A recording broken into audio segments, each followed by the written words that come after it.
James's Dark Adventure. It was a beautiful sunset evening on the island of Sodor. The engines were finishing the last of their jobs. They had been working very hard. They couldn't wait to get back to the shed and tell all the engines about their adventures. All except James. He was at the workstation being repaired. He was having new pipes fitted into his boiler. James was missing out on all the jobs.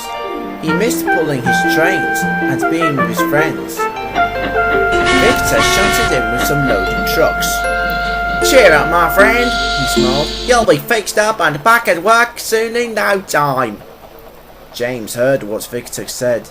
"I hope so," he said. "I haven't done any work for a while. I hope I can do something really useful tomorrow." "You can do something really useful tonight if you like," said a voice. It was the Fat Controller. He had come to see James. "I have a job that needs to be done tonight," he said. "Tonight, sir?" asked James. "What's happening tonight?" "I need you to take a train of rails, sleepers and ballast to the other side of the island," explained the Fat Controller.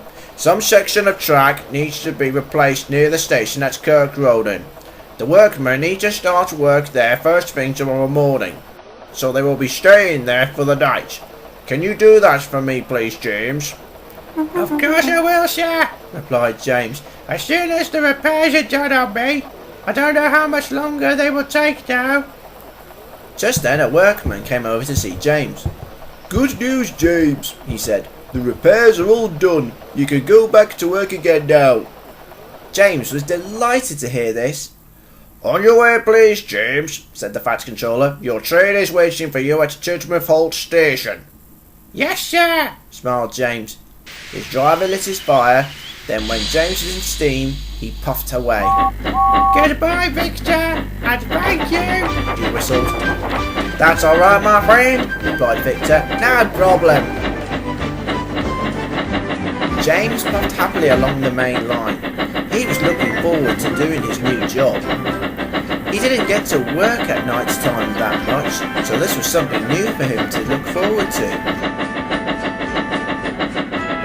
James stopped at the signal and then saw something in the sky.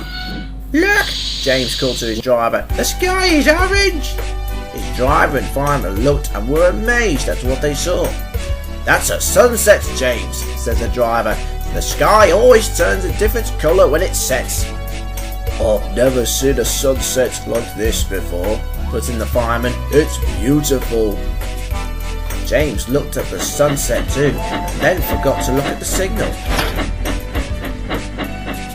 The signalman came out to see them after a few moments had passed. "Your signal is green," he called. "Come on, you can't look at sunsets all night."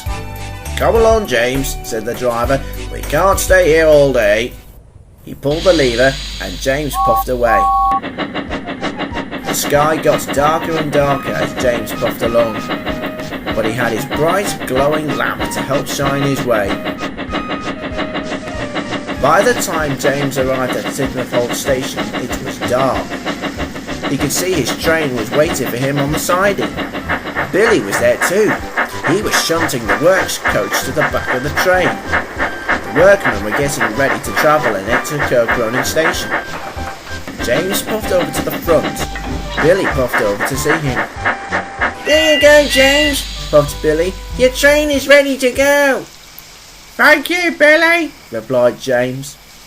As James's driver was coupling him up to the train, James noticed Old Slowcoach sitting in the shed, feeling very sad. She was looking miserable. "Hello, Old Slowcoach," said James. "What's the matter?" "Hello, James," sighed Old Slowcoach. "I've been stuck in the shed for a very long time, and I haven't been anywhere for ages. I wish I could go out onto the main line and see more of the line." James and Billy were very surprised. They had never seen Old Slowcoach look sad before, but they also knew that she never got to go out to places. "Don't worry, Old Slowcoach," smiled Billy. "I'm sure you'll get a chance to go out on the main line soon." You just need to wait for the right time, added James. Old Slowcoach sighed, but she knew James and Billy were trying to cheer her up. You're all ready to go, James, said James's driver. Let's get going, please. Yes, sir, smiled James.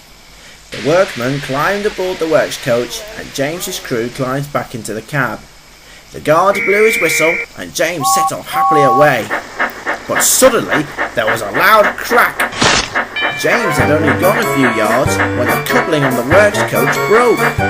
Billy whistled loudly to James when he saw this. Stop, James, stop!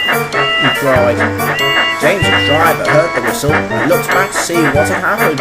Whoa, boy, he called. Hang on a minute. We've left our works coach behind. James came to a stop. Then he reversed back to the siding. The guard inspected the coupling. The coupling's broken, he said. We don't have a spare coupling on us. Now what do we do? Asked a workman. We need to get to the track works as soon as possible. No one knew what they could do. Suddenly, James had an idea. What about Old Slowcoach? Suggested James. She could carry the workmen. It would save us finding another coach, put in Billy. The engine crews thought about this, and they agreed. What a good idea, James, smiled the driver. James called over to the shed. Old Slowcoach, called James. How would you like to come with us to Kirkronan Station? Old Slowcoach was delighted when she heard this. Oh, yes, please, she cried delightedly. Billy collected Old Slowcoach from the shed and carefully shunted her to the back of the train. She was coupled up to the flatbeds, and once again everything was ready. Then Billy had a thought. Can I come along too, please? He asked. I could be the back engine. What a good idea, agreed Old Slowcoach. The more the merrier, wheezed James. The guard blew his whistle, waved his green flag, and the two engines set off to Kirkronan. James and Billy set off along the main line. They were feeling very excited about the important job, but Old Slowcoach was feeling excited most of all. She could see how beautiful Sodor looked at night. She even saw the stars in the dark sky. I've never seen the sky this beautiful before, said Old Slowcoach. Lots of things look beautiful at night, puffed James. You can see how different everything looks too. There are lights on in places as we puff along, added Billy, like those over there. Old Slowcoach looked and saw some houses with their lights on. This made her smile.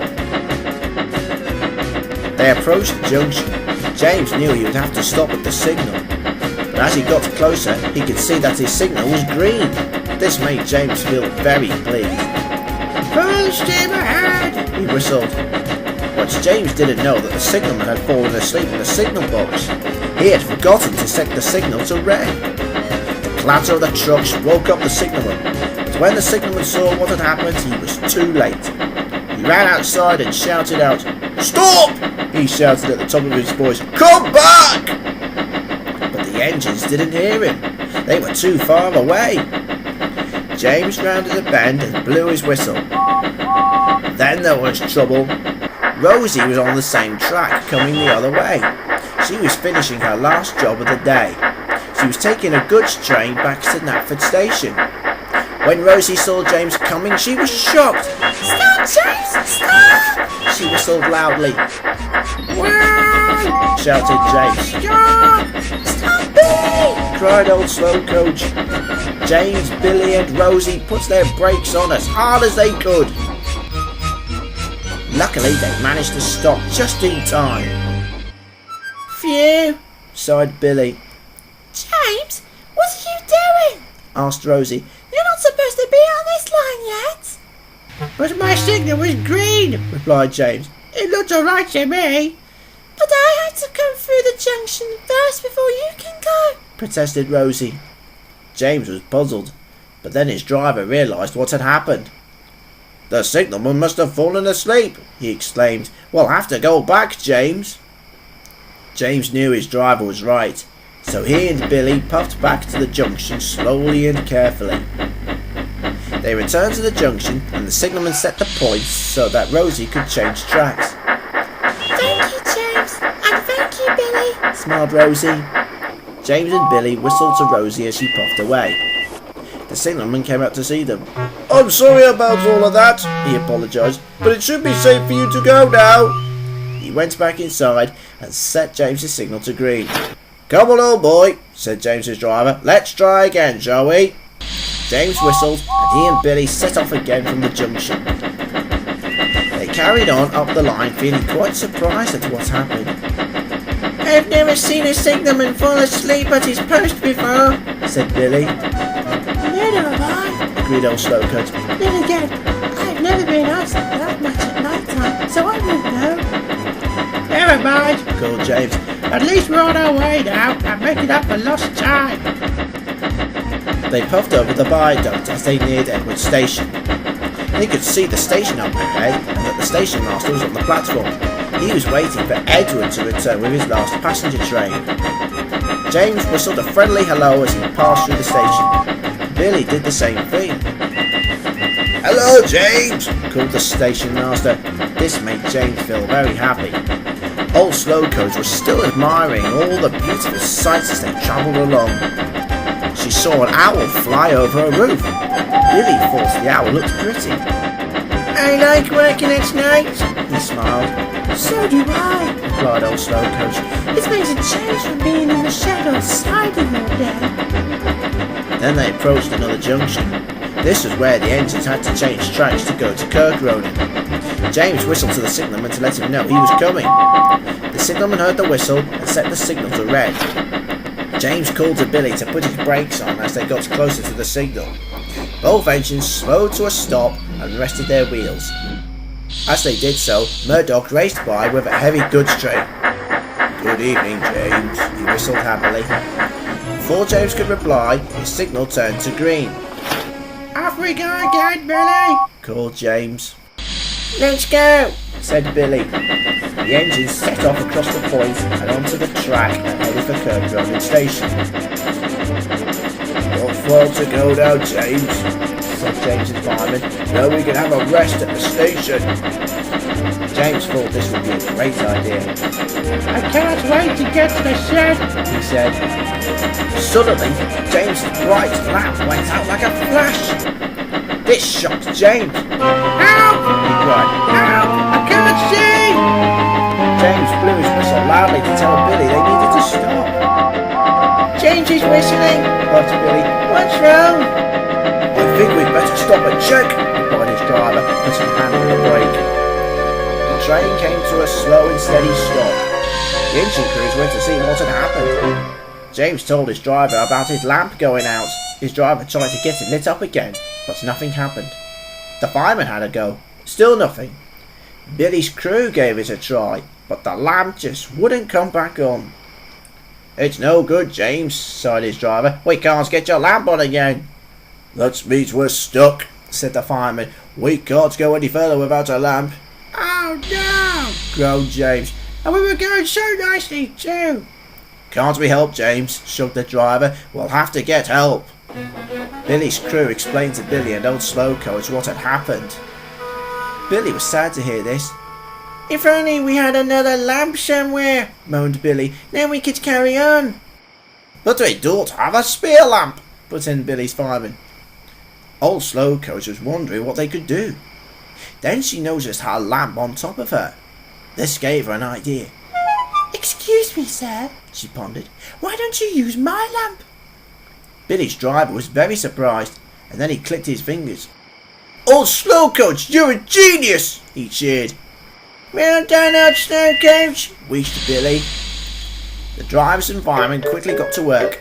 They took the lamp off Old Slowcoach and then fixed it onto James's front.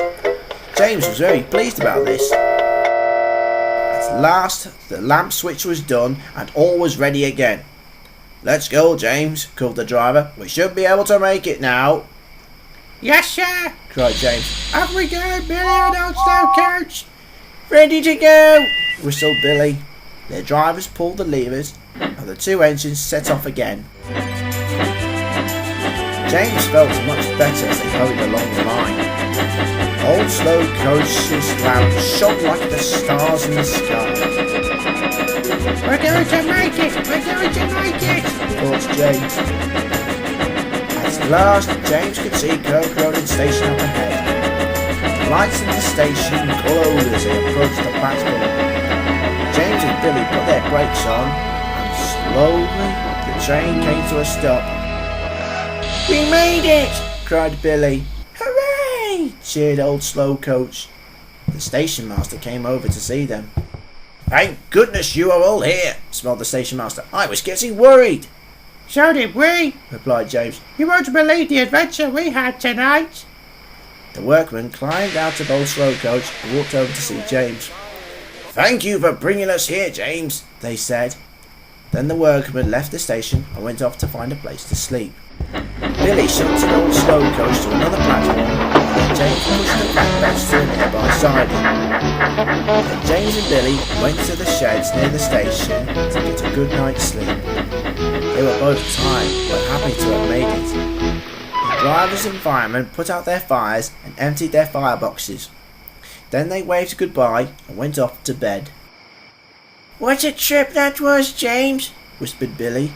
"I know," smiled James. "but the Fat Controller will be pleased with us." Then both engines closed their eyes and went happily to sleep. The next morning, James and Billy popped back to Kirkronan Station. The Fat Controller had asked to see them. They puffed into the platform and stopped on the buffers. "Good morning, James, and to you, Billy," smiled the Fat Controller. He was holding a cup of warm coffee he had got from the station cafe. "I hear you two had quite an adventure last night," said the Fat Controller. "Overshooting a signal, nearly crashing into Rosie, and then getting stuck on the main line for a while." James and Billy were worried about this. "We didn't know if the signal was meant to be red, sir," exclaimed James. "We had no idea Rosie was coming down the line either," added Billy. "It's all right," the Fat Controller went on. "That wasn't your fault. I have spoken to the signalman and he won't be working night shifts for a while." Then he turned his attention towards James. "What's this about your lamp breaking down?" he asked. James gulped. He was a bit worried about it. Then Old Slowcoach decided to step in. James's lamp broke down, sir," she explained. "We got stuck for a while, and then I came up with an idea of James using my lamp to carry on with the journey." "She did, sir," added Billy. "Old Slowcoach saved us from being stuck all night." "She was very useful to us," put in James. The Fat Controller was very pleased. "Well, that is something you should be very proud of, Old Slowcoach," he said. "Because you prevented a delay from getting worse, that makes you a really useful coach." Old Slowcoach blushed a beautiful red.